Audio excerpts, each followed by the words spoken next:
ओम नमोऽस्तुनन्ताय सहस्रमूर्तये सहस्रपादाख्य शिरोर्बाहुवे सहस्रनाम्ने पुरुषाय शाश्वते सहस्रकोटियुगधारणे नमः। श्रीमद्भागवत पुराण पुरुषोत्तमाय नमः। बालकृष्णाय नमः। सर्वोपचारार्थगन्धक्षत पुष्पाणिं समर्पयामि।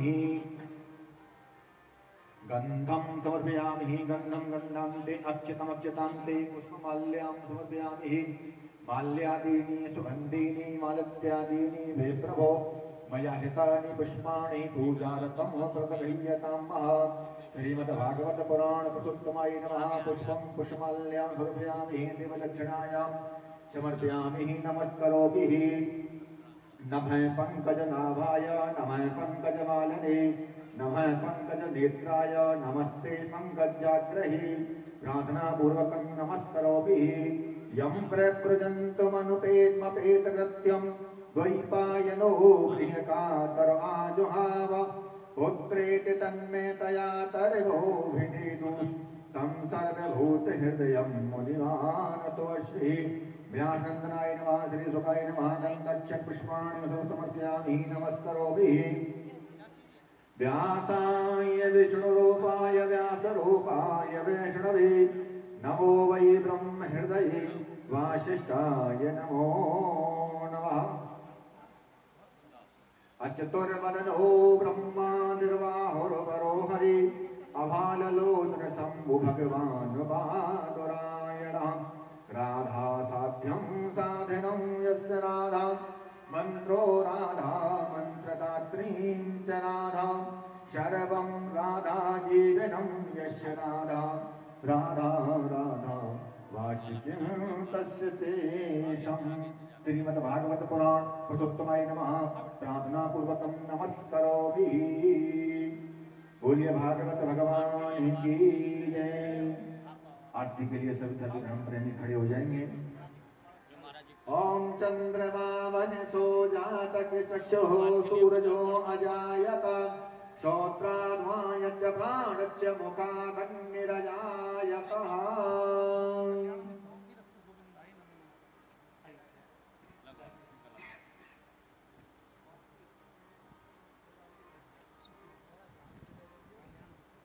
भागवत जी की आरती हो रही है। जो भी माताएं भाई बंधु विराजमान हैं वो सभी खड़े होकर के भागवत भगवान की आरती करेंगे। आरती आरती कुंज बिहारी की आरती कुंज बिहारी की श्री गिरधर कृष्ण मुरारी की आरती कुंज बिहारी की गिरधर कृष्ण मुरारी की आरती कुंज बिहारी की गिरधर कृष्ण मुरारी। गले में बैजंती माला माला गले में बैजंती माला माला बजा में मुरली मधुरी बाला बाला बजा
रही यमुना तट बेड़ू बेड़ू हे बात रही यमुना तट बेड़ू संग में गोपी बाल धेनु ओ संग में गोपी ग्वाल धेनु आसक्ति मुख मत काटत यमे भत त्रिवृंदावन चत तेरे सुन ले ओ भिखारी की ये गिरधर कृष्ण मुरारी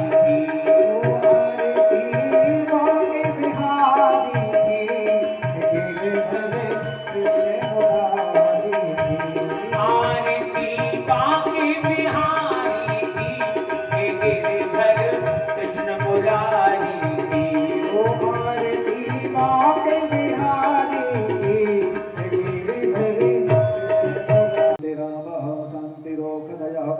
शांति वनस्पतयः शांतिर्विश्वे देवाः शांति ब्रह्म शांति सर्वगुण शांति शांतिरेव शांति श्यामा शांतिरेधि शुभ शांतिर भवतु।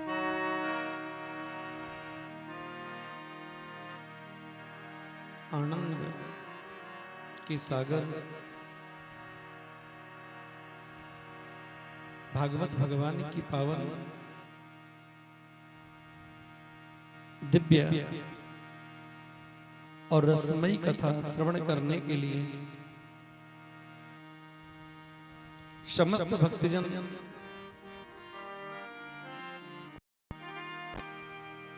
हरियाणा की पावन धराधाम जनपद हिसार बरवाला नगर के अग्रवाल धर्मशाला के इस पावन ग्राउंड में बैठकर के सिंगला जी के परिवार के माध्यम से सौजन्य से आप समस्त भक्तजनों को अपने जीवन के कलमश को धोने के लिए परमात्मा की पावन कथा सुनने का सुअवसर प्राप्त हुआ है। ये आपका बड़ा श्रेष्ठ समय है, अहोभाग्य है।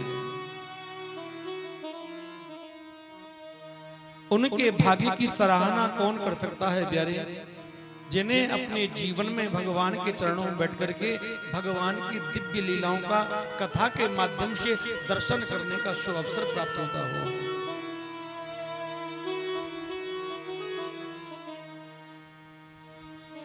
हमारे सिंगला परिवार ने ये सुंदर आयोजन कराया है। इस गंगा में अनेक अनेक भक्तों को गोता लगाने का शुभ अवसर प्राप्त हो रहा है। अपने जीवन के कलमश को वो पवित्र कर रहे हैं। और आज हमारे बीच में हमारे इस कथा के यजमान उनके चाचा श्री चाची जी स्वयं चंडीगढ़ पंचकुला से पधारे हैं। भगवान की पावन कथा में आपका हार्दिक स्वागत है। हम सदैव बांके बिहारी से प्रार्थना करते हैं, सदैव बांके बिहारी की असीम अनुकंपा आपके जीवन में बरसती रहे, हरि चरणों में आपकी प्रीति बनी रहे, भक्ति आपके चित्त में प्रवेश करे, क्योंकि जीवन का यही परम सार है प्यारे। जब हम भगवान के चरणों में बैठ करके भगवत चर्चा श्रवण करते हैं तो हमारा जीवन धन्य होता है, हमारा जीवन धन्य होता है। जो वक्त हमारी जिंदगी में प्रभु चरणों में व्यतीत होता है, जो धन हमारा धर्म में लगता है, जो धन हमारा प्रभु की सेवा में लगता है, ध्यान रखना प्यारे, वही अपने जीवन में कल्याण का एक मार्ग होता है। इससे हमारा मार्ग होता है कल्याण का। सुखदेव जी राजा परीक्षित के लिए मां गंगा के पावन तट पर इस पावन कथा को सुनाते हुए उनके अंतर मन को शुद्ध कर रहे हैं। 5 दिन हो गए कथा चलते चलते, 6वां दिन हुआ तो सुखदेव जी ने कहा, राजा परीक्षित एक आसन से बैठे हो तुम, 5 दिन से तुमने कुछ खाया पिया नहीं है, एक काम करो कुछ खा लो पी लो। फिर आराम से कथा सुन लेना। परीक्षित ने कहा, भगवान जब से आपने मुझे कथा अमृत पिलाया है तो मेरी भूख प्यास सब समाप्त हो गई है। अब ना खाने की इच्छा है ना पीने की इच्छा है। अब तो ये अखियां कृष्ण दर्शन की प्यासी हैं कि मुझे गोविंद का साक्षात्कार हो। ध्यान रखना मेरे बहन भाइयों, हमारी पूरी जिंदगी खाने पीने और संसार के भोग विलास में निकल जाती है। धंधे में दिन जात है, सोवत रात गमात, और कौन बैर है धर्म से जब इच्छा मर जाता। जब धर्म ही काम आएगा, कुछ भी काम नहीं आता। कर ले भलाई बंदे काम तेरे आएगी, छोड़ दे अभिमान पीछे दुनिया सराएगी। और दुनिया से जाने वाले जाने चले जाते हैं कहां। चिट्ठी ना कोई संदेश, जाने वो कौन सा देश जहां तुम चले गए। इस दिल को लगा के ठेस, ना मालूम कौन सा देश जहां तुम चले गए। हमारी आंखों के सामने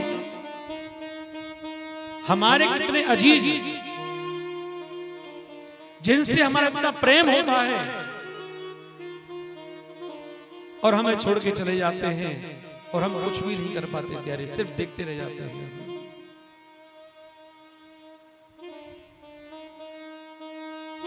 किसी व्यक्ति को जब कंधे पर रख के ले जाते हैं, ले जाने वाले क्या सोचते हैं ये एक दिन हमको वैसे जाना है। लेकिन प्यारे आए हैं सो जाएंगे राजा रंग फकीर, और एक सिंहासन चढ़ चला एक बंधा जंजीर। मैं तो कहता हूं मेरे बहन भाइयों, ये पुण्य भी बेड़ी है और ये पाप भी बेड़ी है। जो तुम पुण्य करो ये भी बेड़ी है। अंतर इतना है कि पुण्य सोने की बेड़ी है और पाप लोहे की बेड़ी है। एक होती है निष्काम भक्ति, आप पुण्य करो लेकिन उसमें अपना श्रेय मत दो, ये मैंने किया है नहीं। करने कराने वाले स्वयं ठाकुर जी, प्रभु मुझे कुछ भी नहीं चाहिए, बस मुझे तुम्हारी सेवा चाहिए। ये है निष्काम भक्ति प्यारे। ऐसे ही लोग भगवत धाम को जाते, मोक्ष जाते हैं, उनको संसार में फिर आना नहीं पड़ता प्यारे। पुण्य करने वाला स्वर्ग जाता है और पाप करने वाला नरक जाता है, और निष्काम भाव से सेवा करने वाला भगवान के धाम में जाता, वैकुंठ में जाता है। हमारा फर्ज है धर्म करना। प्रभु हमें कुछ नहीं चाहिए, हमें सिर्फ तुम चाहिए, आपकी प्राप्ति हो सके और क्या है। मैंने परसों भी आपको बताया प्यारे, हमारे पास संसार के तीनों लोगों की संपदा इकट्ठी हो लेकिन हमारे जीवन में ठाकुर जी ना जुड़े हों तो हमारे पास कुछ नहीं, सब मिट्टी है प्यारी, सब बेकार है। एक भगवान को मत विचारो, हरि को याद करो। सुखदेव मुनि कहते हैं राजा परीक्षित क्या इच्छा है। मन के महाराज एक भूख प्यास के कारण से मैंने एक संत का अपमान किया था, मुझे श्राप लगा, और महाराज उस भूख प्यास को मैं अब तुम्हारी कृपा से जीत चुका हूं। भूख लगती नहीं, प्यास लगती नहीं। अब तो एक इच्छा है कि मुझे अतिशीघ्र मेरे ठाकुर की प्राप्ति हो जाए। बस प्यारे, जब भक्त में भगवान के प्रति प्रेम होता है ना, और शुद्ध भाव से कथा सुनने के लिए आता है, व्यथा नहीं कथा सुनने आता है, तो 4 घंटे उसके प्यारे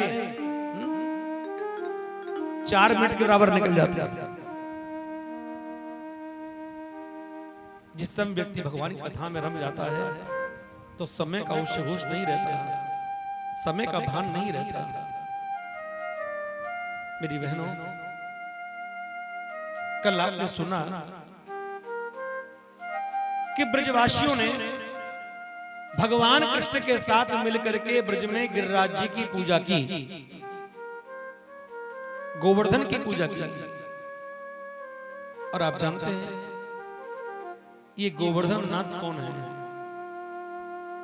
ये गोवर्धन नाथ और कोई देवता नहीं है, स्वयं कृष्ण ही तो हैं। भगवान ने अपना रूप इस पर्वत में प्रवेश किया है,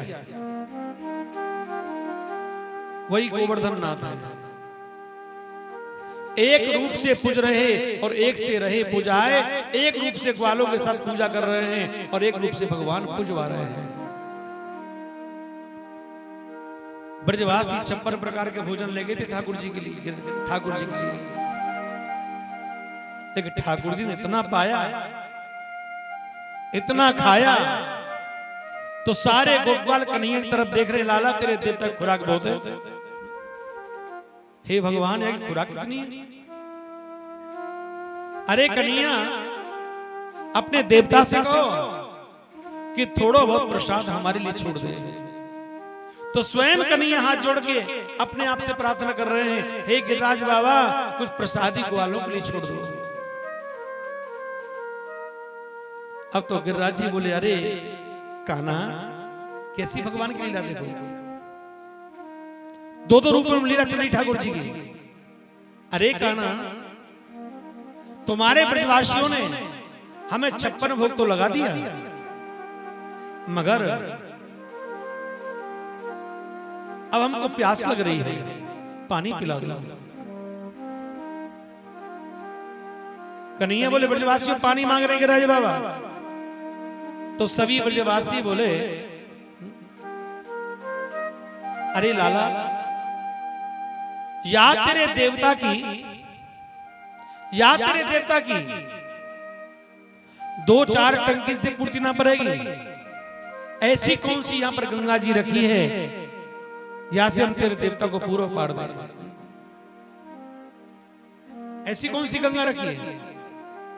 भगवान का, चलो तुमने गंगा को याद किया है ना, क्यों ना हो ब्रज में, यमुना तो है पर चलो ब्रज में गंगा जी बुलाते हैं। तो ब्रज में गंगा जी भी हैं, ब्रज में सारे तीर्थ हैं। ध्यान रखना प्यारे, जो पूरे ब्रह्मांड में तीर्थ हैं, वो सारे तीर्थ अकेले ब्रज में हैं। जो व्यक्ति अपने जीवन काल में ब्रज की परिक्रमा कर लेता है, उसे सारे तीर्थों का फल अपने जीवन में 84 परिक्रमा से प्राप्त हो जाता है। तो भगवान ने क्या काम किया? मैं गंगा को याद किया है। गंगा सिंधु सरस्वती च यमुना गोदावरी नर्मदा कावेरी सरयू महेंद्र तनया चरमंवती वेदकः क्षिप्रा वेद्रवती महाशूर नदी ख्याता गया गंडकी पुण्या पुण्य जले समुद्र सहितम कुर्वन्तु नो मंगलम। सभी का मंगल करने वाली है गंगा, यमुना, सरस्वती, कावेरी, ये सब मंगल करने वाली है प्यारे। गंगा को याद किया तो गंगा मां स्वयं प्रकट हो गई, ब्रज में गंगा प्रकट हो गई और भगवान ने मन से याद किया था। इसी कारण से प्यारे उस गंगा का नाम मानसी गंगा हो गया। बोलो गंगा मैया की। एक गंगा है हरिद्वार में जिसे भागीरथी गंगा कहते हैं, लेकिन भगवान ने जो प्रकट की है उसका नाम मानसी गंगा है, जो ब्रज में ब्रज में है प्यारे। ये कहा गया है कि जो व्यक्ति अपने जीवन में किसी कारण से मन से उससे जो अपराध बन जाते हैं और गिरिराज जी की परिक्रमा करके एक बार मानसी गंगा में गोता लगा लें तो उसके सारे पाप वहीं धुल जाते हैं। ये मानसी गंगा का प्रभाव है। गंगा हमारे पापों का हरण करती है। गंगा पापम शशि तापम, जैसे चंद्रमा गर्मी को शांत करता है, उसी प्रकार से गंगा हमारे पापों को शांत करती है। आप स्नान करते हो, स्नान करते समय गंगा मां का ध्यान कर लो, आपको हरिद्वार में ही गोता लगाने का सौभाग्य प्राप्त होगा। बोलो राधे राधे।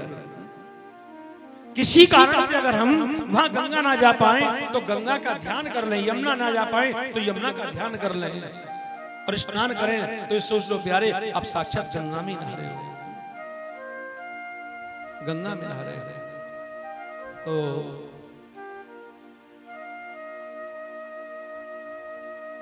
पानी के लिए कहा तो भगवान कृष्ण ने कहा गिरिराज बाबा आपको पानी पिलाएंगे, लेकिन अभी इंतजार करना पड़ेगा।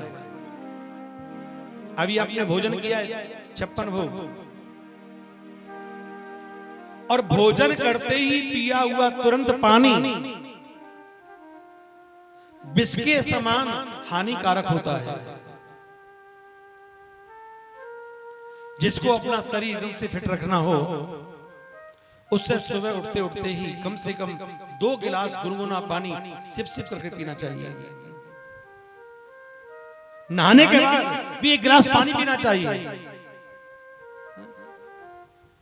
और दोपहर को दही या छाछ खानी चाहिए, और रात्रि को प्यारे कुछ भी करना पड़े आपको 1 गिलास दूध जरूर पीना चाहिए शरीर को स्वस्थ रखने के लिए।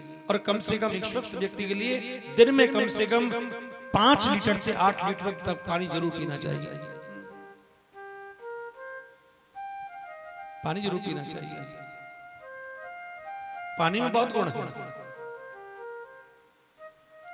तो भगवान ने कहा, हे गिरिराज बाबा, अभी आपने भोजन किया है, थोड़ा आपको इंतजार करना पड़ेगा, आपको हम पानी पिलाएंगे। कब पिलाओगे? हम तुम्हें पानी पिलाएंगे, जरूर पिलाएंगे। ये भगवान ने आज द्वापर में वर्षा करके इंद्र के द्वारा कोप करके प्यारे उनकी इच्छा को पूर्ण किया है। बड़ी विचित्र बात है। एक कथा है, त्रेता में सीताराम भगवान दोनों बैठे थे। तो राम जी से सीता मां ने कहा, महाराज मेरे मन में कुछ ऐसी इच्छा हो रही है कि मैं किसी ब्राह्मण को भोजन कराऊं, किसी ब्राह्मण को मैं भोजन कराऊं। बनी देवी आप कैसा ब्राह्मण चाहती हो? राम जी ने सीता जी से पूछा। तो सीता जी ने कहा, हमारा ब्राह्मण ऐसा हो, ब्राह्मण ऐसा हो जो भर पेट भोजन करे, दिखावा ना हो, चिन्ह पूजा करने वाला ना हो, ऐसा हो प्यारे जो खूब भोजन करे। तो राम जी ने अगस्त ऋषि को निमंत्रण दे दिया था। अगस्त ऋषि ब्राह्मण थे जाति से, अगस्त ऋषि भोजन करने आए। तो अगस्त ऋषि को देख करके सीता मां मन ही मन में मुस्कुराने लगी। कैसा दुबला पतला सा ब्राह्मण है। मैंने कहा अच्छा ब्राह्मण को निमंत्रण देना, और कैसे दुबले पतले ब्राह्मण को न्योता दे दिया, ये क्या खाएंगे बेचारे। अगस्त मुनि समझ गए कि मुझे देख करके सीता जी मुस्कुरा रही है, मेरा उपहास कर रही है, मेरे विषय में जानती नहीं है। लेकिन सोचा ब्राह्मण आ गया तो उसको कैसे लौटाऊं। सीता मां रसोई में चली गई। अगस्त मुनि भोजन पर बैठे, थाली सामने आई तो अगस्त मुनि ने राम जी की तरफ इशारा करके पूछा, प्रभु बताओ कैसा भोजन करूं। राम जी ने इशारा कर दिया, हे ब्राह्मण देव असली ब्राह्मण का रूप दिखा दो। इतना सुनते अगस्त मुनि ने सोचा जब प्रभु ने मुझे छूट कर दी है, तो थाली को देख के अगस्त मुनि हंसने लगे। सीता जी ने कहा महाराज ज्यादा हो तो उसमें से निकाल लूं, ज्यादा हो तो निकालू से आप पर नहीं खपता हो, इसलिए आपको परेशानी हो रही है। लेकिन अगस्त मुनि ने कहा सीता जी इस थोड़े से भोजन को मेरे पास लेके आई हो थाली में, इसको मुंह में डालूं, आंख में डालूं, कान में डालूं, नाक में डालूं, इससे कहां डालूं, इससे मेरा क्या होगा। सोचा अच्छा 8 पूड़ी रखी है, 4 कचौड़ी रखी है, इतना पुआ रखे हैं, सब्जी रखी है, खीर रखी है, इससे कहेंगे इससे कहां डालूं, इससे क्या होगा। अरे महाराज मैं कहती हूँ मुझे बड़ी खुशी हो गई, आप अच्छा खाओगे, आप खाओ मैं आपको खिलाती रहूंगी, आप गरम गरम खाओ मैं गरम गरम सेकती रहूंगी, जैसी तुम्हारी इच्छा। अगस्त ऋषि ने भोजन करना प्रारंभ किया। 11:30 बजे भोजन करना शुरू किया। 12:30 बज गए, 1 घंटा हो गया, पर प्यारे उनका पेट नहीं भरा जा रहा है। 2 घंटे हो गए। अब सीता मां ने क्या काम किया, रसोई में जो भी सामान है उनके सामने लाला के डालती चली, रखती चली जा रही है। अब अगस्त्य मुनि ने कहा, सीता जी बड़ी तेज भूख लग रही है, तुम्हारे पास जैसा भी है ना वैसा ही उठा लाओ, बड़ी तेज भूख लग रही है। सीता मां ने जल्दी जल्दी के चक्कर में जैसा कच्चा पक्का सिक रहा था ना, लाला को उनकी थाली में डालती चली जा रही थी। अगस्त्य मुनि हंसने लगे। अगस्त्य ने कहा, हे सीता जी, हम तो पंडित जी हैं, ब्राह्मण हैं, कच्चे पक्के सबको पचा जाएंगे। बोलो राधे राधे, ले आओ। अगर ब्राह्मण भी नहीं पचाए कच्चे पक्के को तो कौन पचाएगा?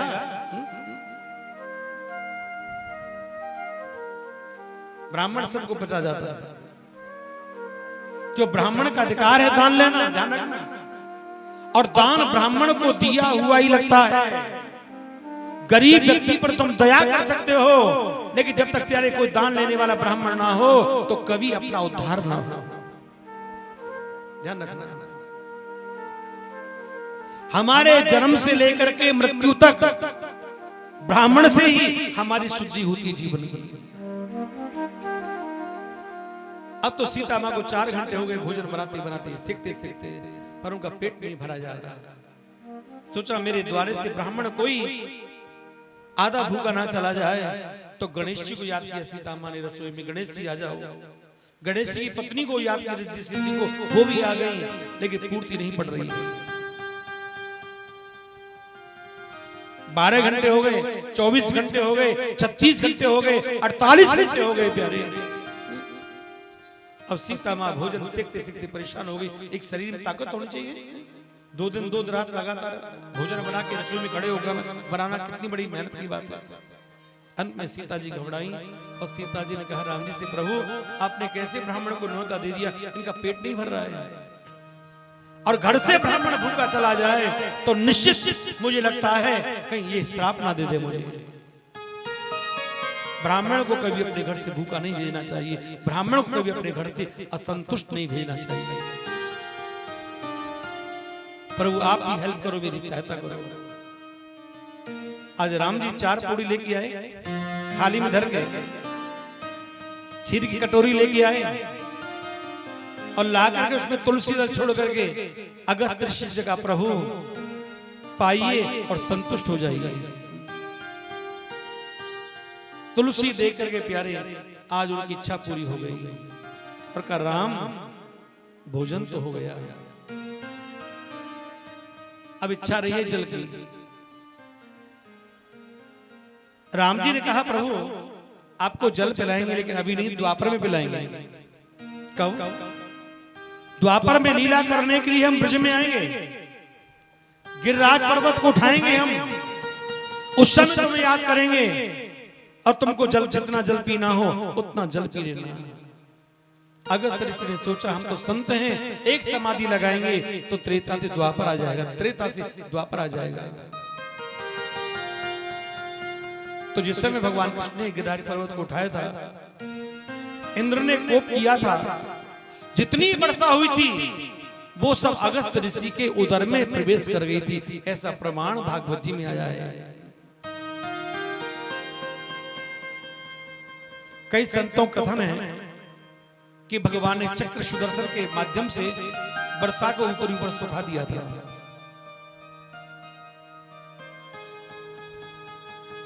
जब ब्रजवासी ने जय जयकार करी गिरिराज जी की पूजा करने के बाद, तो देवराज इंद्र के पास में नारद जी बैठे थे स्वर्ग में,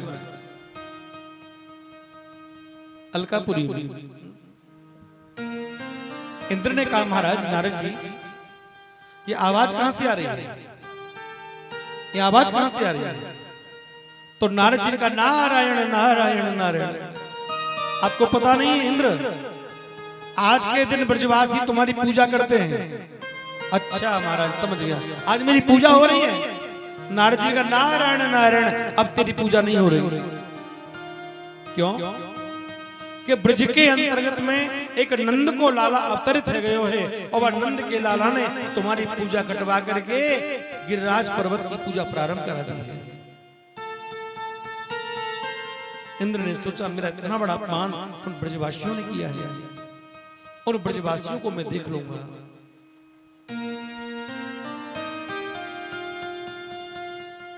सबसे दुखदाई संसार में कुछ है तो अपमान है प्यारे। समाज में किसी व्यक्ति का अपमान हो जाए, जितना कष्ट मृत्यु में नहीं होता प्यारे, जितना समाज में अपमान होने पर होता है।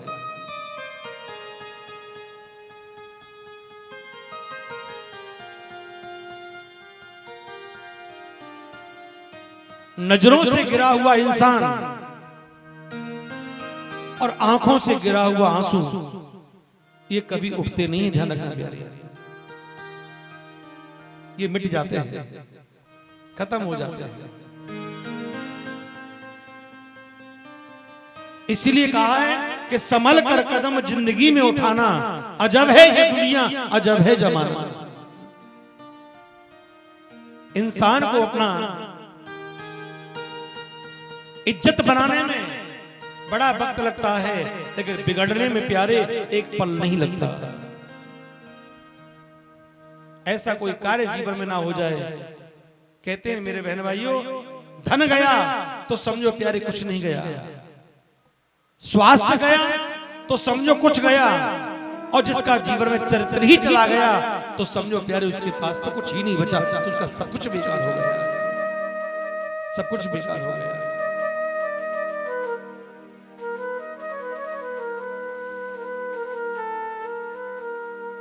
सब कुछ बेकार हो गया। भागवत में लिखा है, इंद्र ने कहा मेरा अपमान किया है ऋषियों ने। गणा सांवर्तक नाम मेघ, सांवर्तक नाम के मेघ को आज्ञा दी, हे सांवर्तक तुम ब्रज के ऊपर इतनी वर्षा करो, इतनी वर्षा करो कि पूरा ब्रज ही जल में डूब जाए। बड़े बड़े बादल ब्रज मंडल को घेर लेते हैं, काले काले बादल, बादल गरजने लगे, बिजली कड़कने लगी, और ऐसी आवाज हुई प्यारे मानो बादल फट रहे हैं। बादल फट गए, वर्षा होना प्रारंभ हुआ, सब घबरा गए। हाथी की सूंड के समान मूष्टाधार मोटी मोटी धाराएं आकाश से भूमंडल पर गिरने लगी। नंद बाबा ने कहा आज हमारी अवस्था 90 के समथिंग हो गई, 90 वर्ष के हो गए। इतनी बड़ी भयंकर वर्षा अपने जीवन में पहले कभी नहीं देखी। अरे कन्हैया, आपके कहने से हमने गिरिराज जी की पूजा करी है ना, तो हमारा देवता इंद्र नाराज है गए हुए। अब क्या करें हम, किसकी शरण में जाएं? कृष्ण भगवान बोले तुमने गिरिराज जी की पूजा करी है ना, तो गिरिराज जी से प्रार्थना करो, वही रक्षा करेगा। गिरिराज धरण प्रभु तेरी शरण, शरण गोपाल की रहकर तुझे किस बात की चिंता। शरण गोपाल की रहकर तुझे किस बात की चिंता, तू कर चिंतन मगन मन से उन्हें हर बात की चिंता। जो देते थल के जीवों को, जो देते नभ के जीवों को, जो देते सभी जीवों को, उन्हें हर जीव की चिंता। शरण मेरे श्याम की रहकर तुझे किस बात की चिंता। कृष्ण भगवान ने कहा ब्रजवासियों, जब तुम गिरिराज जी की शरण में आ गए हो फिर भी चिंता कर रहे हो। ध्यान रखना प्यारे, अगर तुम चिंता करते हो ना तो ज्यादा संसार में करो, भगवान के चरणों में चिंता छोड़ के चिंतन करने लग जाओ, आपकी चिंता अपने आप खत्म हो जाएगी। लेकिन आज हम लोग भगवान के द्वारे पर भी अपनी चिंता को नहीं छोड़ते। अरे हम यहाँ कथा सुनने पता नहीं घर में काहे रहोगे, जब तू नहीं था घर जब भी चल रहा था, नहीं रहेगा घर फिर भी चलेगा प्यारे। लेकिन तेरा क्या होगा तूने कभी सोचा है? दुनिया के चर्चे हरगिज कम ना होंगे, चर्चे ये चलते ही रहेंगे। अफसोस है गालिब सब होंगे मगर हम ना होंगे। ये दुनिया के चर्चे ये सब चलते रहेंगे, सब चलते रहेंगे।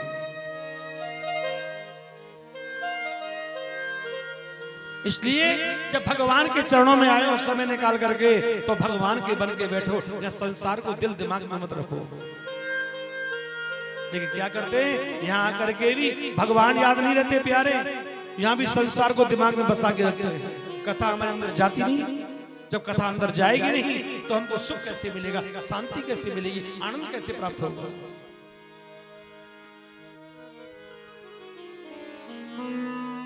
ठाकुर जी को अपने चित्त में बसा लो, प्रभु के साथ जुड़ जाओ, प्रभु की लीलाओं का आनंद लीजिए। तो सबने गिरिराज जी की पूजा करी, गिरिराज बाबा का ध्यान किया और प्यारे भगवान कृष्ण ने एक रूप से उस पर्वत को उठा के प्यारे अपनी सबसे छोटी उंगली कनिष्ठ का उंगली पे धारण कर लिया। बोलिए गिरिराज महाराज की जय हो।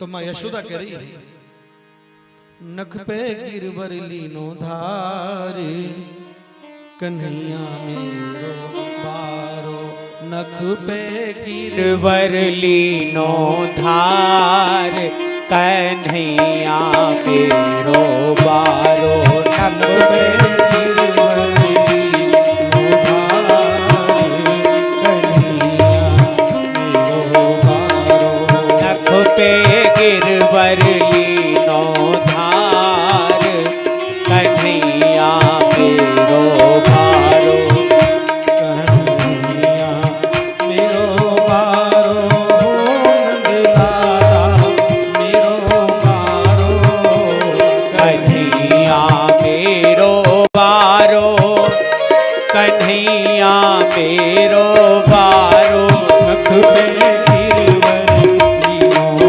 धार कन्हैया मेरो बारो, नख पे गिरवर लीनो धार कन्हैया मेरो बारो।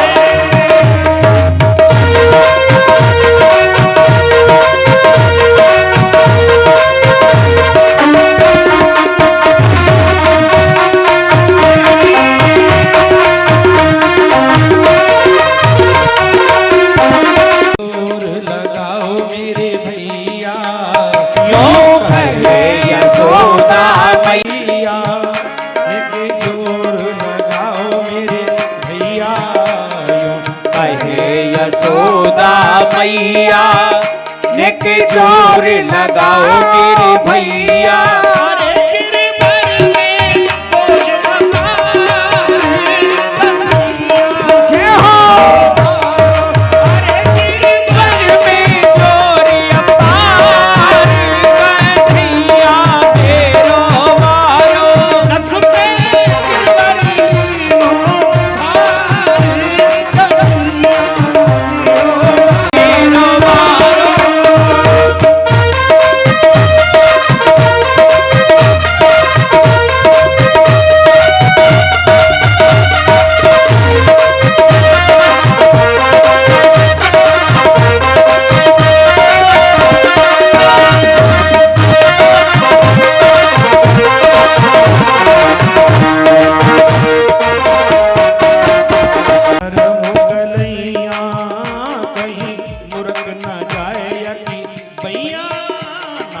लाठी नरम कलैया कहीं मुरक न जाए।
सुखदेव मुनि कहते हैं राजा परीक्षित, आज भगवान ने पर्वत को उठाया है, सबसे कहा भैया सब पर्वत के नीचे आ जाओ, ले आओ गाय बछड़ा ने सबने, क्यों चिंता कर रहे हो? इस समय भगवान कृष्ण ने पर्वत को उठाया था, उस समय भगवान कृष्ण की उम्र सिर्फ 7 वर्ष की थी। 7 वर्ष के कृष्ण कन्हैया ने 7 कोस लंबे चौड़े इतने विशाल पर्वत को 7 दिन और 7 रात तक अपनी सबसे छोटी उंगली पे उठाया गया। लगा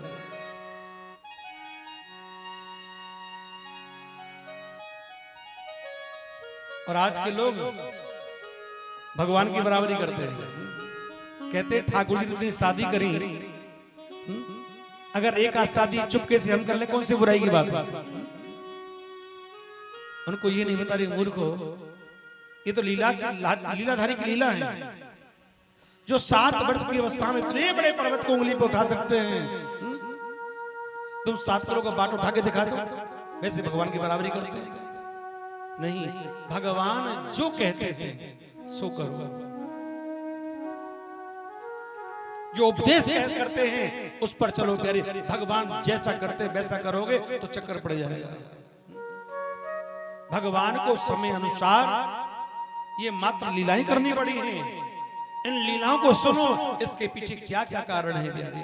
भगवान का अवतार ऐसे नहीं होता, इसके पीछे अनेक कारण होते हैं। हमको भगवान की लीला में कभी भी शंका नहीं करनी चाहिए। और ध्यान रखना प्यारे, जो व्यक्ति भगवान की लीला में शंका करते हैं, स्पष्ट गीता में लिखा है संशय आत्मा विनश्यति। जो भगवान में शास्त्र में संशय रखते हैं, ऐसे लोगों का पतन हो जाता है, वो नारकीय जीव है।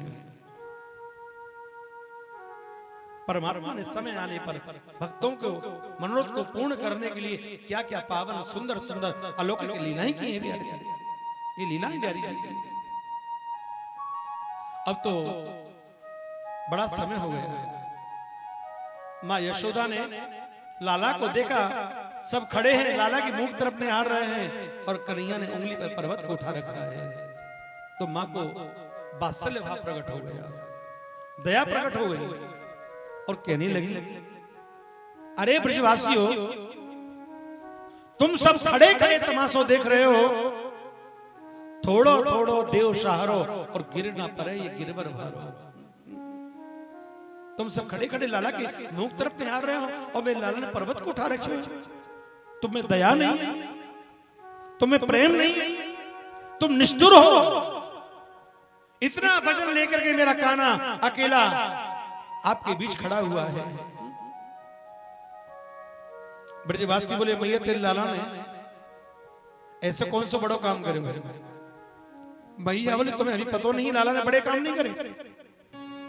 मेरा छोटो सो मदन मुरार काम करे बड़े ही बड़े। लाला ने अघासुर मार्यो, बकासुर मार्यो, त्रावृत मार्यो, प्रलंबासुर मार्यो, धैनकासुर मार्यो, व्योमासुर मार्यो, दावानल अग्नि को पी गयो, बड़े बड़े राक्षस मारे। और चले क्या, जब मेरे कन्हैया 6 दिन को ना, तो 6 दिन कन्हैया ने बड़ी 10,000 की हाथी की शक्ति रखने वाली पूतना मारी। पूतना का नाम सुनते ही ब्रजवासी बोले, बस बस बस बस, जब देखो लाला की बड़ाई, लाला की बड़ाई। हमने कछु ना करो, तेरे लाला ने पूतना मारी तो हमने कछु ना करो। मैया बोले, तुमने कहा करो। ब्रजवासी बोले, सुन मैया, तेरे लाला ने मारी पूतना और हमने मरी मराई पूतना में तो 10 लाठी मारी। काम तो हमने करो, मरी मराई में हमने 10 लाठी झटका दी। ओ कन्हैया, अब तू हट जा भैया, अब तेरी मैया को दिखाएंगे कि हम पर्वत को उठा सकते कि नहीं उठा सकते। तो सभी ब्रजवासियों ने अपनी अपनी लाठी पर्वत के नीचे लगा ली और कहा, भैया 7 दिन है तुझे पूरा, अब तू थक गए हो, आराम कर ले, अब पर्वत हम उठाएंगे। अच्छा भैया साधोगे? बोले हाँ साधेंगे। सबने लाठी लगाई। भगवान ने विचार किया, चलो इनको दिखा दूं ये लाठी, ये पर्वत कैसे रोकेंगे। मानो एक तिल के समान भगवान ने एक तिल के समान अपनी उंगली को ढीला किया। अब लाठियों पे के पर्वत रुके हो, चारों तरफ से आवाज आ रही है, कन्हैया दादा रोक रोक रोक रोक, यार हमारे बाप की वश की ना है, या पर्वत को रोक लो, इस पर्वत को सिर्फ तुम ही साध सकते हो। भगवान ने पुनः साध लिया। माँ यशोदा ने पूछा, लाला एक बात तो बता, हजारों की तादाद में ये गोप ग्वाल लाठियों पर पर्वत को रोक नहीं पाए और तूने उंगली पे कैसे उठा लिया? तो भगवान बोले, सुन मेरी मैया, कि कछु माखन को बल बढ़ो, कि कछु माखन को बल बढ़ो, कछ कोपन करी सहाय, और श्री राधे जू की कृपा से मैंने गिरवर लियो उठाए। अरे मैया, आपने मुझे माखन खिलाया था ना? कहते हैं प्यारे, जिस बच्चे को स्टार्टिंग से अच्छा माल खाने को मिलता है ना, उसका जीवन बड़ा आगे सुखी रहता है। और जिसको स्टार्टिंग से खाने के लिए चाय, चाउमीन, बर्गर, पेटीज, मोमोज उल्टा सीधा मिल जाए प्यारे, उनमें ताकत कहां से रहेगी? पहले बच्चे शेरों से लड़ने की शक्ति रखते थे, और आजकल के बच्चे तो पिल्लों से भी डर जाते हैं। बोलो राधे राधे। ये कलयुग है। अब लोगों में शक्ति कहां है? अब तो आज का इंसान सिर्फ दिमाग से चल रहा है, ताकत तो है ही नहीं। ये कलयुग है। कल माने मशीन और युग माने जमाना। आजकल तो प्यारे मशीनरी के सारे आदमी चल रहा है। हर काम में मशीनरी काम आ रही है, हर क्षेत्र में मशीन युग हो रहा है। मशीन से मकान बन रहे हैं, दुकान बन रहे हैं, खेती हो रही है।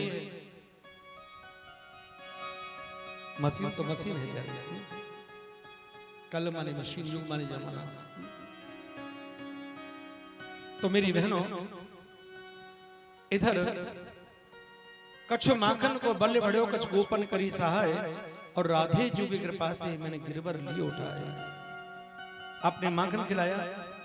दूसरी बात मैया, ये सबरे गोप ग्वाल मेरे सामने खड़े थे और मेरी तरफ निहार रहे थे, इनकी ताकत मुझे मिल गई। ब्रजवासी बोले, लाला बस बस बस, हम समझ गए। हम जब भी तो कह रहे हैं कि हमारी ताकत कहां चली गई। अब तक तुम माखन चुरावो, अब ताकत चुरावे लगे हो। तेने अब ताकत हमारी खींच ली, तुम पर्वत कैसे उठाते लाला? अंत में कहा, मैया राधे जू की कृपा से, राधा रानी की पावन अनुकंपा हुई, कृपा हुई, उस कृपा से मैंने इतने बड़े पर्वत को उठाया है। अपना नाम नहीं किया भगवान ने। जीवन में आप कितना ही बड़ा काम करो, लेकिन श्रेय औरों को दो। भैया ये सब तुम्हारी कृपा से हुआ है।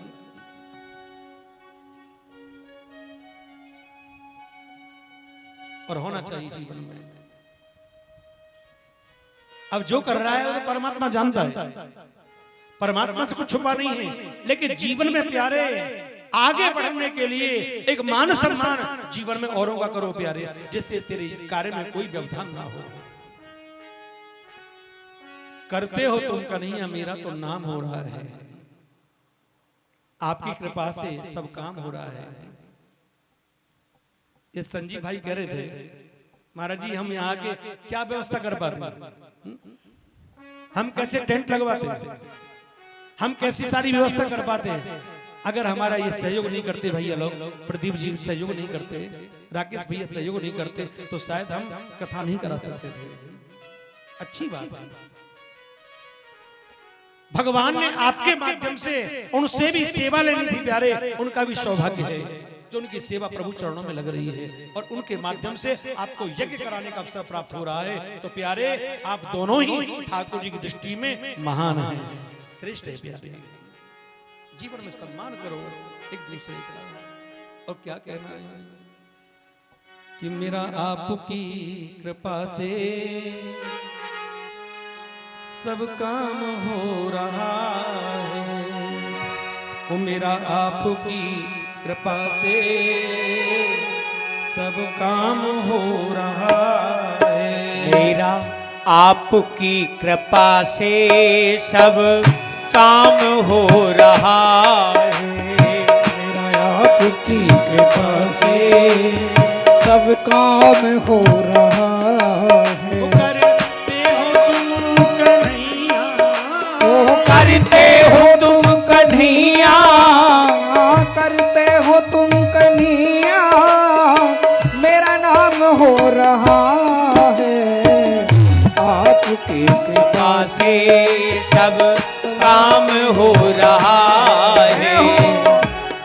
आपकी कृपा से सब काम हो रहा है।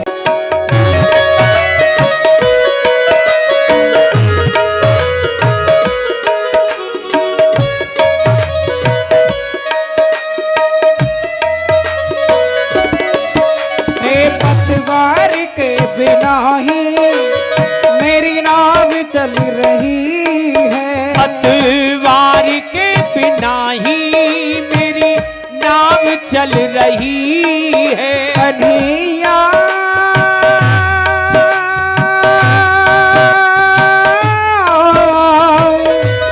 मेरे प्यारे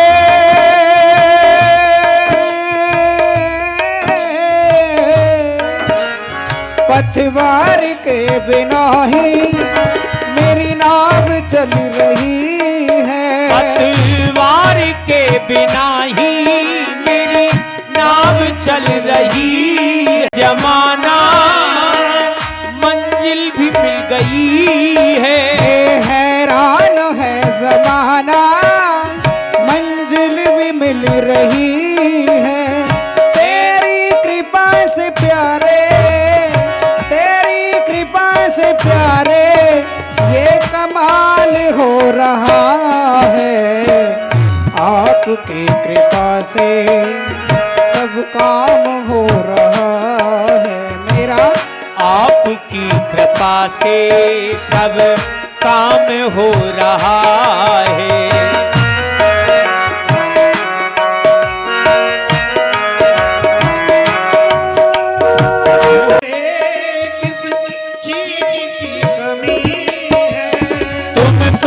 हो जो मेरे किस चीज की कमी है। साथ हो जो मेरे किस चीज की कमी है। तुम साथ हो जो मेरे किस चीज भी नहीं है। तेरी कृपा से दास वो माला माल हो रहा है। तेरी कृपा से दास माला माल हो रहा है। वो करते हो तुम कन्हैया, करते हो तुम कन्हैया, माल हो रहा है। आपकी कृपा से सब काम हो रहा है। मेरा आपकी कृपा से सब काम हो रहा है। राधे राधे गोविंद गोविंद राधे। राधे राधे गोविंद गोविंद राधे। राधे राधे गोविंद राधे बोलो गोपाल राधे। गोविंद राधे बोलो गोपाल राधे। गोविंद राधे बोलो गोपाल राधे। राधे राधे गोविंद गोविंद राधे। राधे राधे गोविंद गोविंद राधे। राधे राधे गोविंद गोविंद राधे। जय जय श्री राधे। मेरा आपकी कृपा से सब काम हो रहा है। इंद्र आया, देखा ब्रज में धूल उड़ रही है। भगवान से क्षमा मांगी, अपने अपराध को माफ करवाया है। ये प्रभु की लीला है प्यारे, गोविंद की लीला है। सुखदेव मुनि कहते हैं राजा परीक्षित, ठाकुर श्री बांके बिहारी ने एक पावन लीला करी है।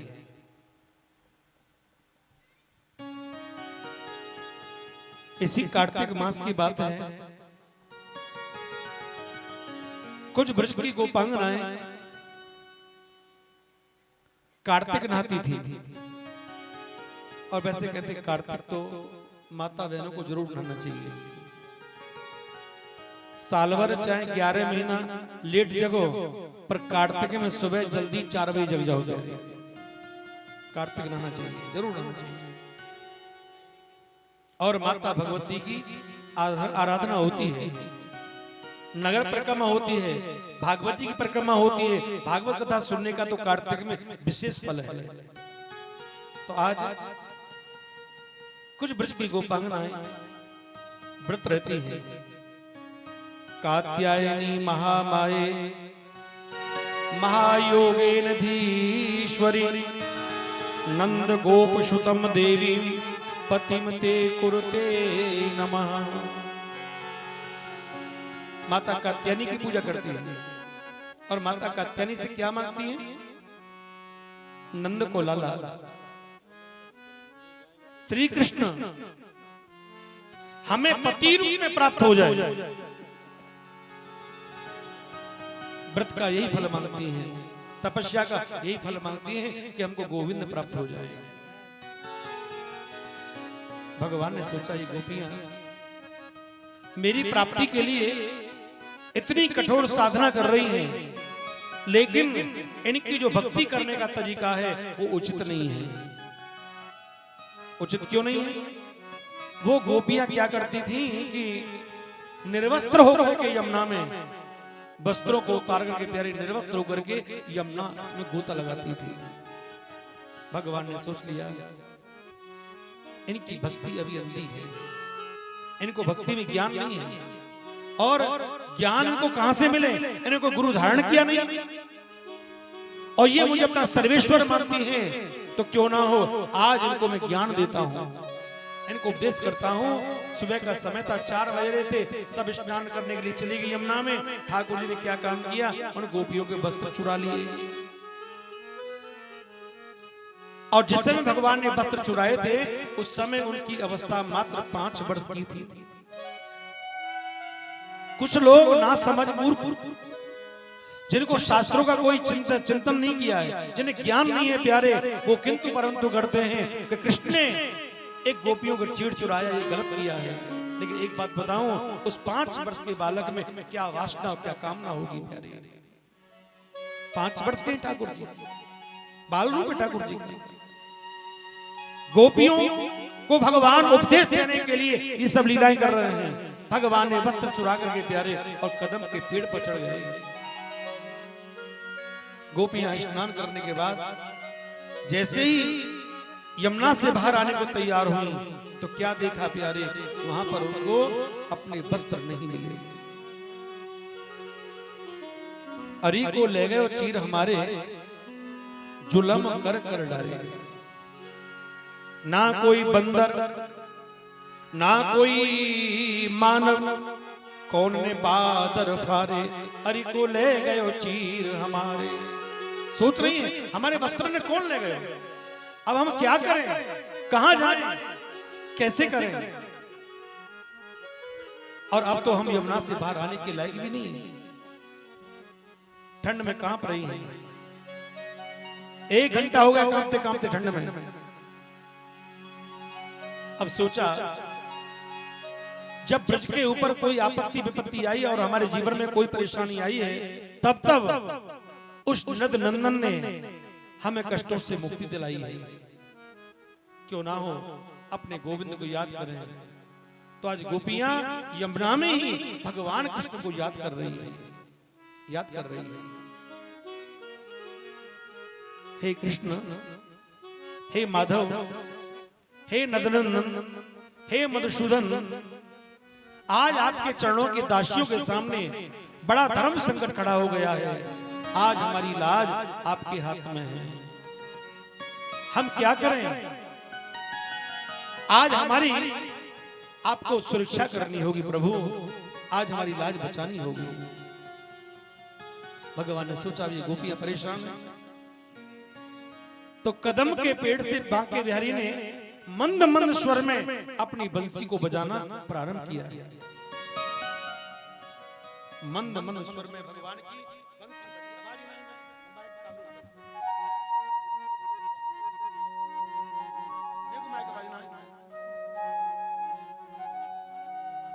आवाज सही करो महाराज जी को, बढ़ा दो आवाज, वॉल्यूम। मंद मंद बिल्कुल आवाज ना, मंद मंद स्वर में भगवान ने आज बंसी को बजाना प्रारंभ किया। वंदे मातरम।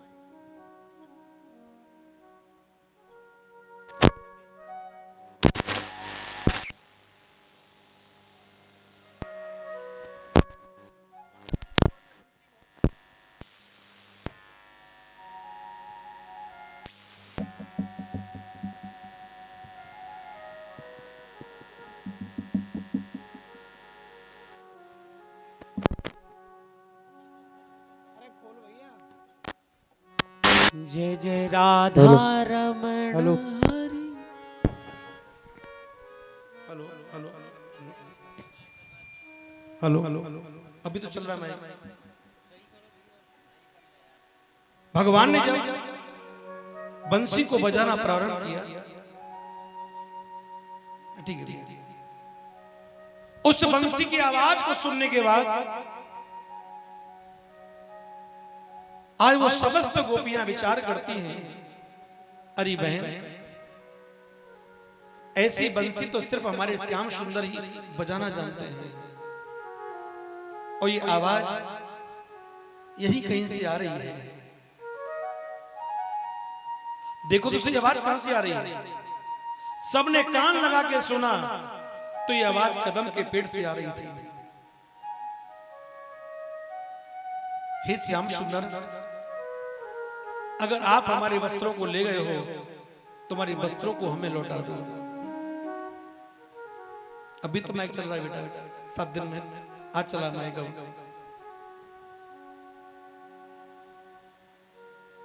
अगर आप हमारे वस्त्रों को ले गए हो, तुम्हारे वस्त्रों को हमें लौटा दो।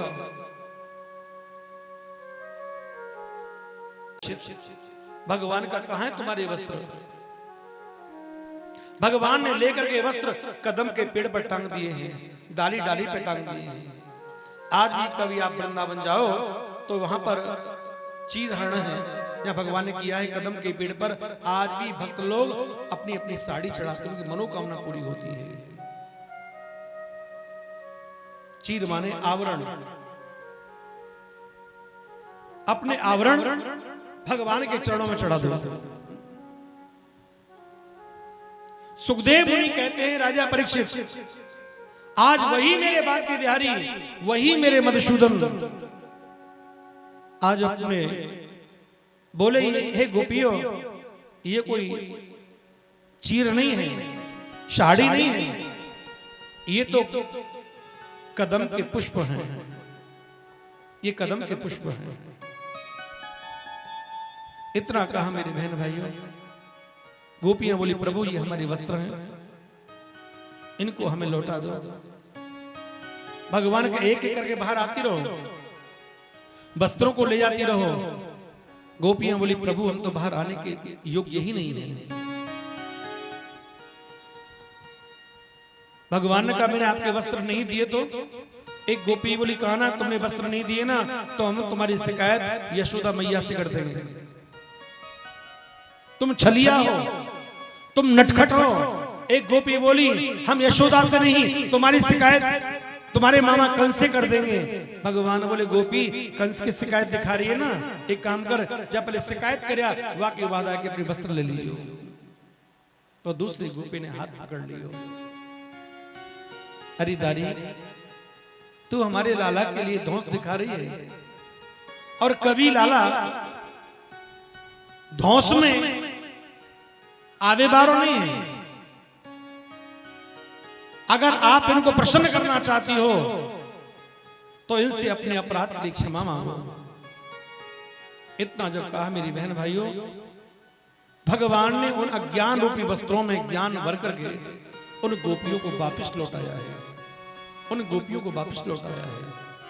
यही चीरहरण लीला है, चीरहरण लीला है।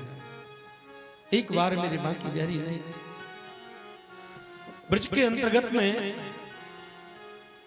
एक भगवान की परम भक्त हुई, जिनका नाम है मीराबाई। आप जानते हैं मीरा कौन है? मीरा ठाकुर जी की अनन्य भक्त है, और ऐसी भक्त है मीरा जो रात दिन भगवान का चिंतन करती रहती है, सुमिरन करती रहती है।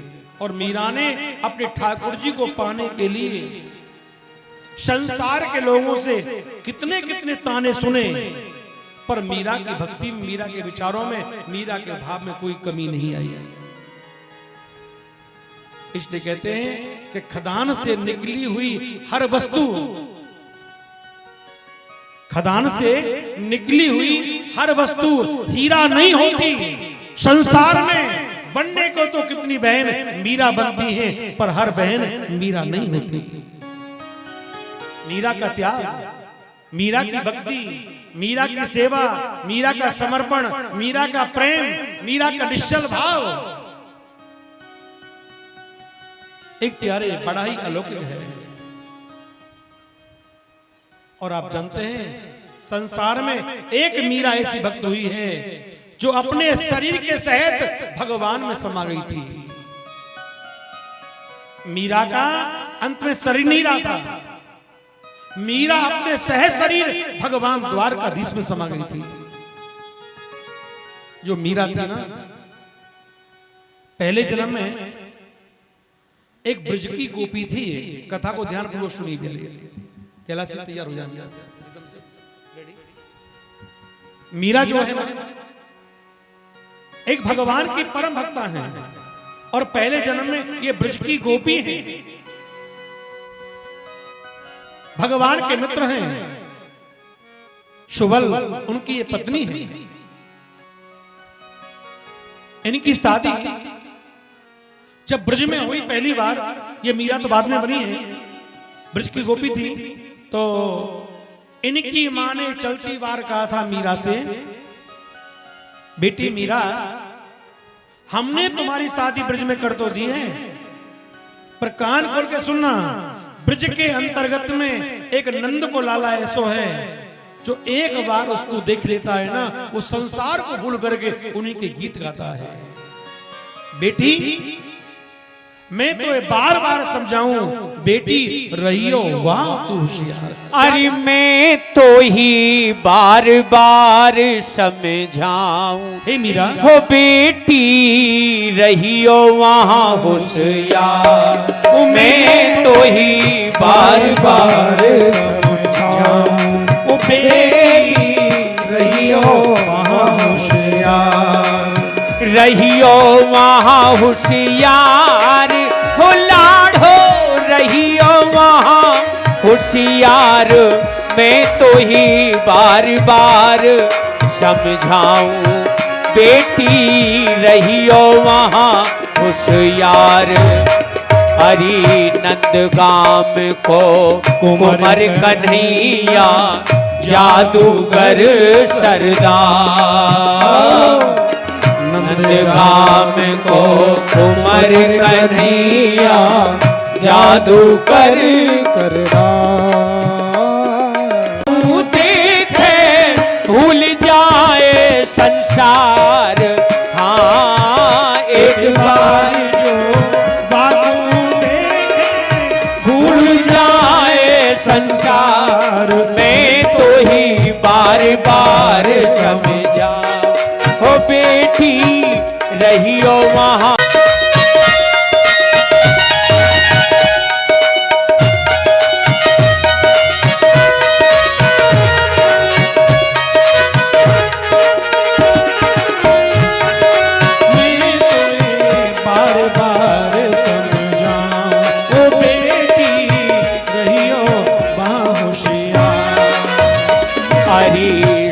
बातन की बात एक है अपने हृदय धार।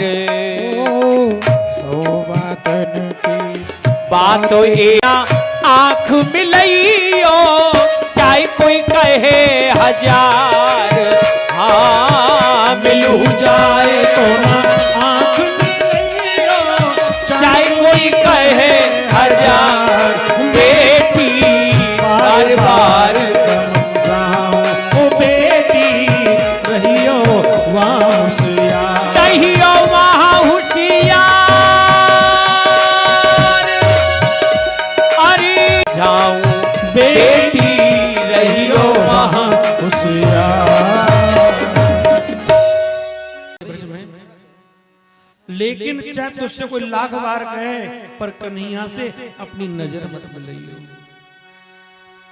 अगर रास्ता में कभी मिल भी जाए ना, तो वहां से निगाह बचा के निकल जियो, कभी कृष्ण के सामने मत आना। ठीक है मां। इधर क्या हुआ, आज सुबल मीरा जी को रथ में लेके जा रहे हैं और भगवान कृष्ण जंगल में गाय चरा रहे हैं। तो सभी गोप ग्वाल बोले, कन्हैया दादा आज सुबल नहीं है, वो कहां गए? मन के भैया उनकी शादी हो गई है, ससुराल गए हैं भाभी को लेने के लिए। इतनी देर में क्या हुआ, सुबल का रथ आता हुआ दिखाई पड़ा। कन्हैया बोले देखो भैया आ गए हो, सुबल आ गए हो ससुराल से, भाभी को लेके आया होगा, चलो भाभी का मुंह देखेंगे। आप जानते हैं ना, बेटियों के चेहरे की कीमत शादी के बाद बढ़ जाती है और बेटों के चेहरे की कीमत शादी से पहले होती है। बोलो राधे राधे।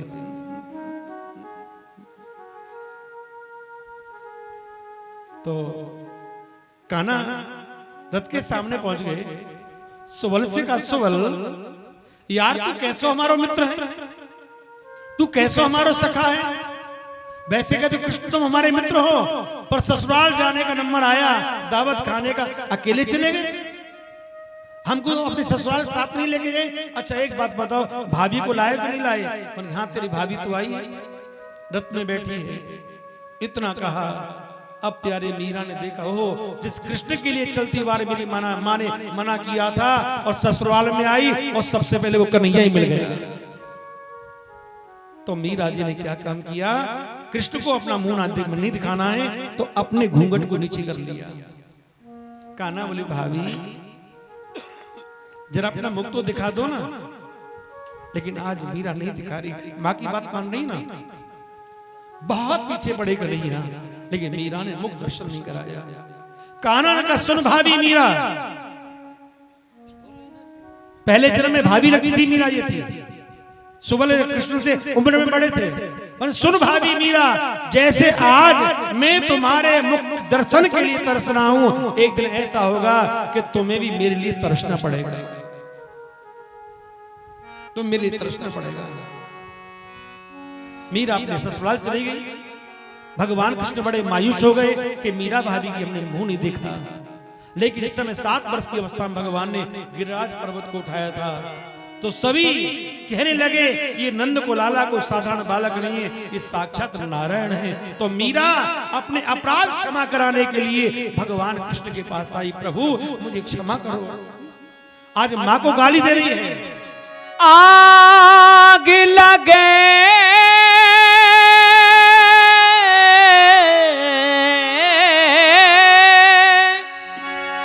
अरे आग लगे तेरी सीख पे माई,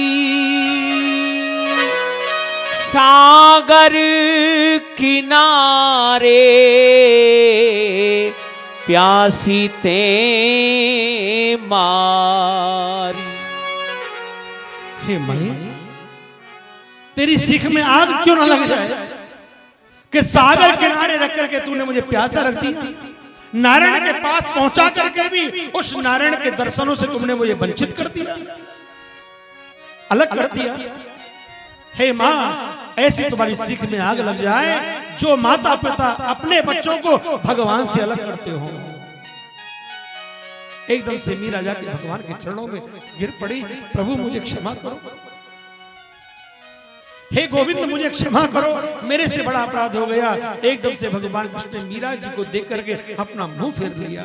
मीरा इधर आती है तो भगवान मुंह इधर फेर लेते हैं, मीरा इधर आती है तो कन्हैया मुंह इधर फेर लेते हैं। आज मीरा बहुत परेशान हुई, लेकिन भगवान ने अपने मुख दर्शन मीरा जी को नहीं कराया। मीरा रोने लगी। भगवान का मीरा, अगर तू मुझे प्राप्त करना चाहती है तो मैं तुझे वचन देता हूं, मैं तुझे इससे इस जन्म में नहीं, इससे अगले जन्म में गिरधर के रूप में प्राप्त होऊंगा और तू मुझे गिरधर के रूप में प्राप्त करेगी। मीरा का इस समय शरीर छूटा। दूसरे जन्म में मेवाड़ परिवार में इनका जन्म हुआ और राजा के घर में ये राजपुत्री कहलाई। एक बार इनके राज्य में सत्संग हो रहा था, तो मीरा की जो माँ थी बहुत सत्संग में रुचि रखती थी, प्रेम रखती थी प्यारे, वो अपनी बेटी मीरा को साथ लेके सत्संग सुनने के लिए गई। तो मीरा भी गई, सत्संग सुना, बड़ा अच्छा लगा। लेकिन उन संतों के पास में गिरधर गोपाल थे, गोपाल जी की मूर्ति थी। मीरा जी ने कहा, बाबा आपके ठाकुर जी है ना, इनको क्या कहते हैं? संतन का बेटी, इनका नाम गिरधर गोपाल है। नाम पढ़ते ही कानों में आ गई याद प्रियतम की। नाम कानों में आते ही आ गई याद प्रीतम की। हजारों वर्ष की बिछुरी बेला अपने प्रीतम की। नाम कानों में आती है और कहा कि महाराज आप कह रहे हो गिरधर गोपाल बन के? हाँ, गिरधर गोपाल है ये। गिरधर गोपाल कहा, एकदम से मीरा को पूर्व जन्म की स्मृति याद आ गई कि नारायण ने मुझसे कहा था, मीरा मैं तुझे गिरधर के रूप में प्राप्त होऊंगा। मीरा ने कहा, महाराज ये तो गिरधर गोपाल मेरे हैं ना, मेरे गिरधर मुझे दे दो।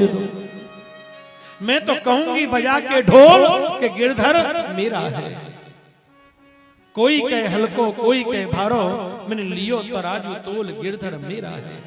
कोई कहे घर में, कोई कहे वन में, ये तो आवत प्रेम की मोल के गिरधर मेरा है। मैं तो कहूंगी बजा के ढोल के गिरधर मेरा। मीरा रोने लगी। ध्यान रखना, भगवान का दर्शन करने के बाद, भगवान की पूजा करते करते, भगवान की सेवा करते करते, ध्यान रखना प्यारे, जिसके आंखों में प्रेममयी आंसू आते समय ना प्यारे, उनका पवित्र प्रेम परमात्मा के चरणों में अर्पित हो रहा है और वो जीव बिल्कुल परमात्मा के निकट है, दूर नहीं है। यही तो प्रेम है जो हमको भगवान की प्राप्ति कराता है। जिनकी आंखों में आंसू, होठों पर हंसी और पैरों में छाले होंगे, अरे वही तो सच्चे प्रीति करने वाले गोविंद के प्यारे होंगे। प्यारे वही सच्चे प्यारे होंगे। मीरा की आंखों में आंसू, रो रही है मीरा। मीरा की मान का, महाराज आपको जितना पैसा चाहिए आप मुझसे पैसा ले जाओ, लेकिन अपने गिरधर गोपाल, मेरी बेटी बहुत रो रही है, अपने गिरधर मेरे बेटी को दे दो ना। लेकिन संत उनका, अपने ठाकुर जी हम ऐसे नहीं दे सकते। संत लोग वहां से चले गए। मीरा ने सोच लिया, हे नारायण मेरा यह संकल्प है, हे गिरधर मेरा यह दृढ़ संकल्प है कि जब तक मैं तुम्हें प्राप्त नहीं करूंगी, मैं अन्न जल दोनों का त्याग करती हूं। अन्न जल मैं कुछ भी स्वीकार नहीं करूंगी। मीरा की अटल भक्ति थी प्यारे। आज वही मीरा महलों में आ गई, ना कुछ खाती है ना पीती है प्यारे। रात दिन कृष्ण का ध्यान करती, कृष्ण का चिंतन करती है। भगवान ने उस मीरा का शुद्ध भाव देखा, संतों को स्वप्न में दर्शन दिया कि अति शीघ्र तुम जैसे भी हो अपने गिरधर गोपाल को उस मीरा तक पहुंचा दो। आज स्वयं संत भगवान की आज्ञा पा करके गिरधर गोपाल को मीरा के पास लेके आए और कहते हैं, ले बेटा, ले बेटी, ले गिरधर तेरा। ले मीरा ले गिरधर तेरा, ले मीरा ले गिरधर तेरा, ले मीरा ले गिरधर तेरा। वही सुहागिन जापे हरि रीझा, वही सुहागिन जापे हरि रीझा। जागा भाग है तेरा मीरा, ले मीरा ले गिरधर तेरा, ले मीरा ले गिरधर तेरा। ले मीरा, ये गिरधर तेरे हैं, तू वास्तव में सुहागिन है, जिस पर स्वयं भगवान ऋषि आए वही सौभाग्यवती है। तन मन धन सब अर्पण करी, तन मन धन सब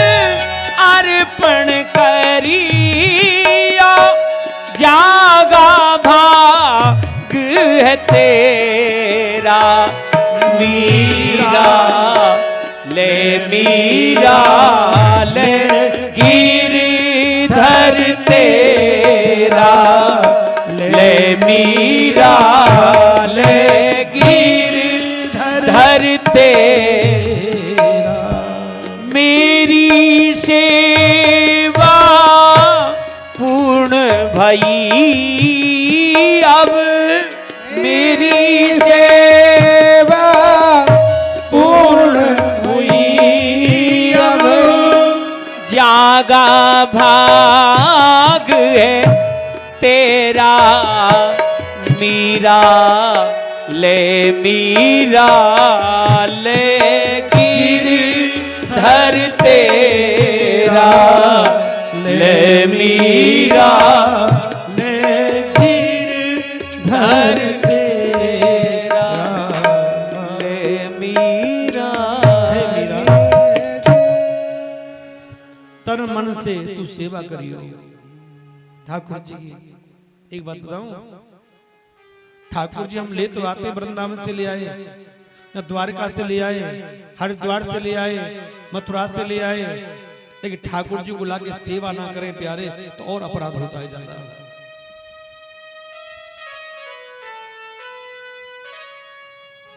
भगवान को हमारी सेवा के माध्यम से कोई कष्ट ना हो जाए, ऐसी सेवा करो प्यारे। और माता बहनों को प्यारे गोपाल की पूजा सबसे बड़ी बताई है।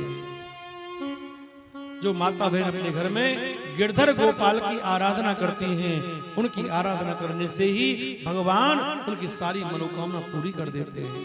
और ये कहा गया है जिन भक्तों को अपनी जिंदगी में संत के द्वारा गुरु के द्वारा ठाकुर जी प्राप्त होते हो तो समझना प्यारे उसे इसी जन्म में साक्षात ठाकुर जी मिल जाते, उसे बार बार नहीं भटकना पड़ता।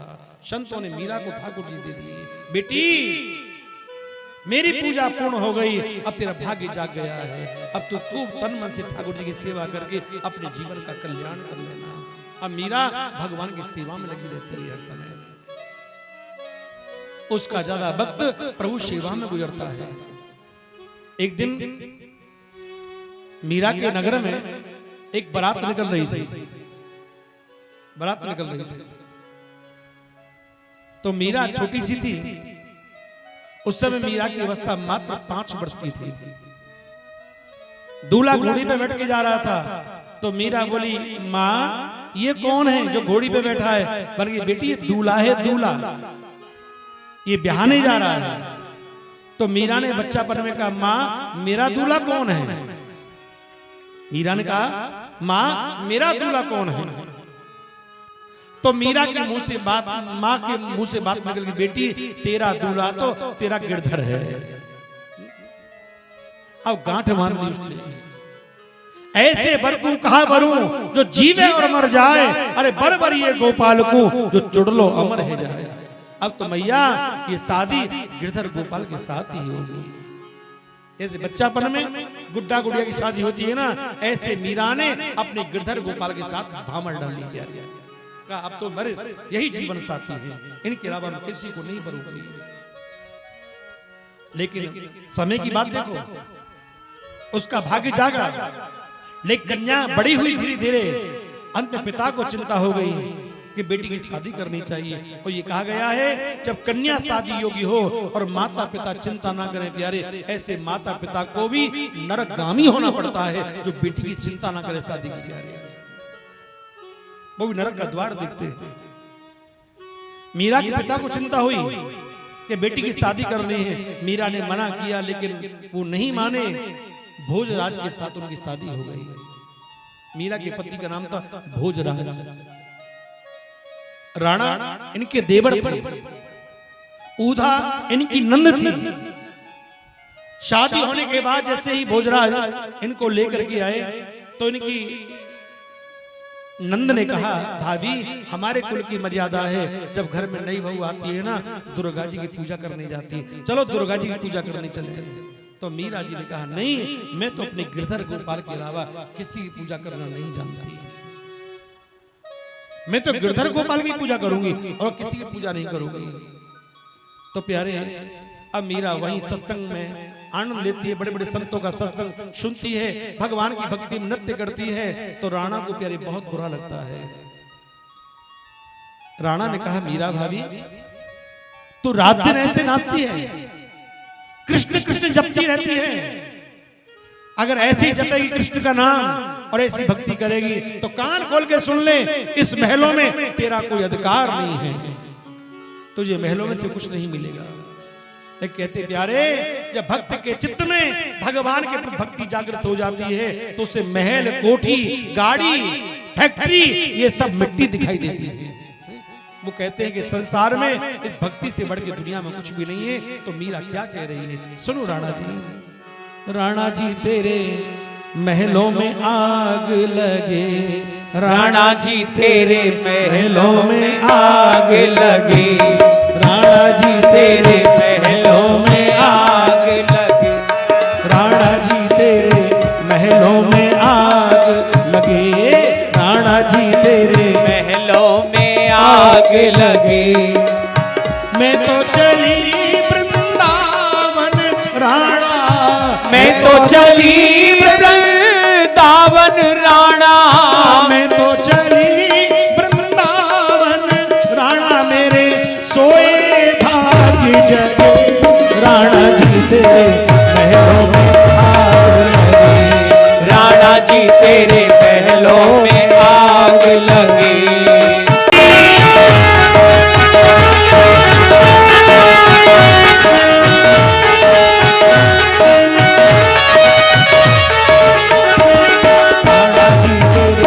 महलों में आग लगे, राणा जी तेरे महलों में आग लगे। घास फूस की कुटिया बनाऊंगी, घास फूस की कुटिया बनाओ, अरे ठाकुर जी को उसमें बिठाऊंगी, ठाकुर जी को उसमें बनाओ। या में तुलसी के बाग लगे, राणा जी या में तुलसी के बाग लगे, राणा जी तेरे महलों में आग लगे, राणा जी तेरे महलों में आग लगे। अरे मैं तो चली वृंदावन राणा, मैं तो चली वृंदावन जगे, राणा जी तेरे महलों में आग लगे, राणा जी तेरे महलों में आग लगे। राजी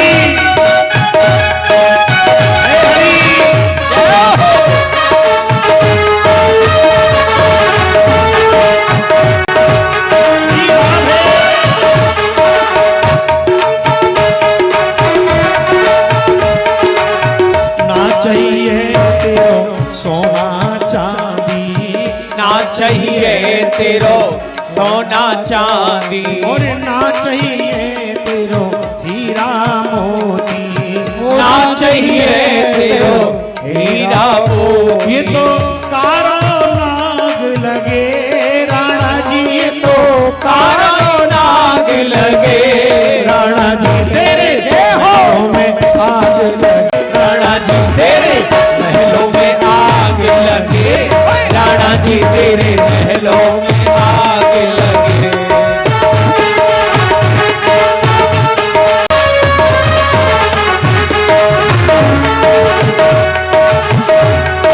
ससुराल समाज राणा तेरी नगरी, वृंदावन ससुराल समाल राणा तेरी नगरी, मेरी वृंदावन ससुराल संभाल राणा तेरी नगरी। अरे तेरी नगरी रे राणा तेरी नगरी, तेरी नगरी रे राणा तेरी नगरी, तेरी नगरी रे राणा तेरी नगरी, तेरी नगरी रे राणा तेरी नगरी, मेरी वृंदावन ससुराल समाल राणा तेरी नगरी, वृंदावन ससुराल संभाल राणा तेरी नगरी।